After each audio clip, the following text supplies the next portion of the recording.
예술은 단순한 결과물이기보다 과정에서의 감정과 사고를 담아내는 종합적인 표현입니다. 특히 부산미술학원에서 아이들이 그림을 통해 자신을 표현하고 성장하려면 단순한 기술 습득을 넘어 감정을 이해하고 소통하는 환경이 필요합니다. 이런 맥락에서 공감적 경청의 자세는 아이들의 창작 과정을 지원하고 그들이 느끼는 감정을 존중하며 더욱 깊이 있는 예술적 경험을 만들어줍니다. 이번 글에서는 공감적 경청의 자세의 개념과 중요성, 실천 방법에 대해 논의하고자 합니다.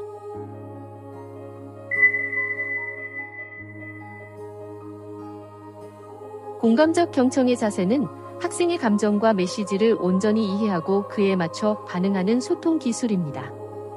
단순히 작품의 결과물에 대해 칭찬하거나 지적하는 것이기보다 그 과정 속에서 학생이 느끼는 감정을 읽고 공감하는 것이 핵심입니다. 예를 들어, 한 학생이 선생님, 제 그림이 잘 안 됐어요 라고 말했을 때 그림이 잘 안 돼서 속상했구나 라고 반응한다면 학생은 자신의 감정이 존중받는다고 느끼게 됩니다. 이 기술은 특히 부산미술학원에서 아이들이 창작 과정에서 겪는 좌절감이나 고민을 해결하는 데 큰 도움을 줍니다. 단순한 결과물 중심의 피드백보다 감정 중심의 대화는 아이들이 창작에 대한 자신감을 키우는 데 효과적입니다.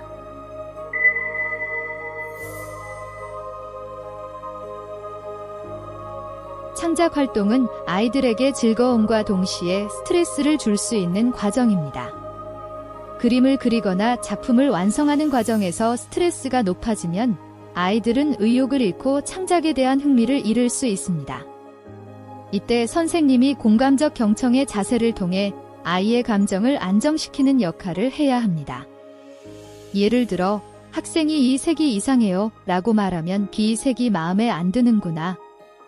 어떤 색을 생각했니? 라고 물어보는 식으로 학생의 생각과 감정을 끌어내는 것이 중요합니다. 이러한 대화는 학생이 스스로 문제를 해결하는 과정으로 이어지며 창작에 대한 자신감을 회복하는 데 도움을 줍니다. 또한 공감적 경청의 자세는 아이들이 작품을 통해 자신의 이야기를 표현할 수 있도록 돕는 중요한 도구입니다. 이를 통해 학생은 자신의 감정을 보다 자유롭게 표현하고 성장할 수 있습니다.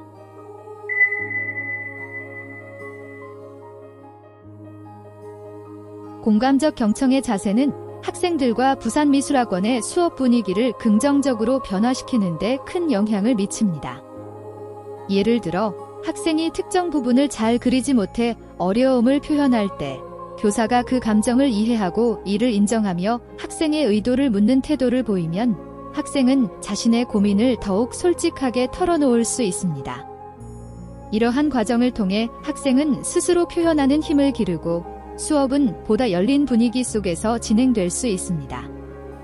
또한 학생이 만든 작품에 대해 구체적이고 긍정적인 피드백을 주는 것도 중요합니다.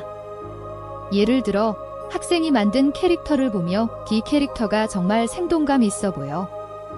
이 부분을 강조한 게 인상적이야 라고 말하면 학생은 자신의 창작 의도를 인정받는 기쁨을 느끼게 됩니다. 다양한 어휘를 사용해 학생의 노력을 칭찬하면 학생의 표현력과 창의력이 함께 성장하게 됩니다.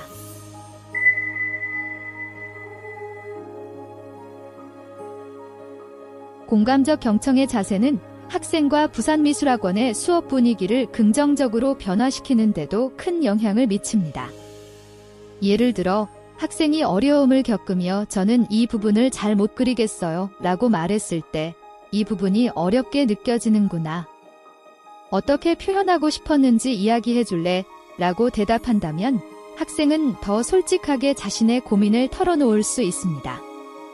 또한 공감적 경청의 자세는 수업 중 발생하는 긴장감을 완화시키는 데도 도움이 됩니다. 선생님이 학생의 감정을 이해하고 이를 표현해 준다면 아이들은 더 편안한 마음으로 창작에 몰두할 수 있습니다. 부산미술학원은 단순히 그림을 배우는 공간을 넘어 아이들이 자신의 감정과 생각을 자유롭게 표현할 수 있는 장소로 변모하게 됩니다. 공감적 경청의 자세는 작은 변화로도 아이들의 큰 성장을 이끌어낼 수 있습니다. 오늘부터 수업 중에 아이들의 말과 감정에 더 귀를 기울여 보세요. 이런 소통이 쌓일수록 아이들과의 신뢰와 창작의 즐거움은 배가 될 것입니다.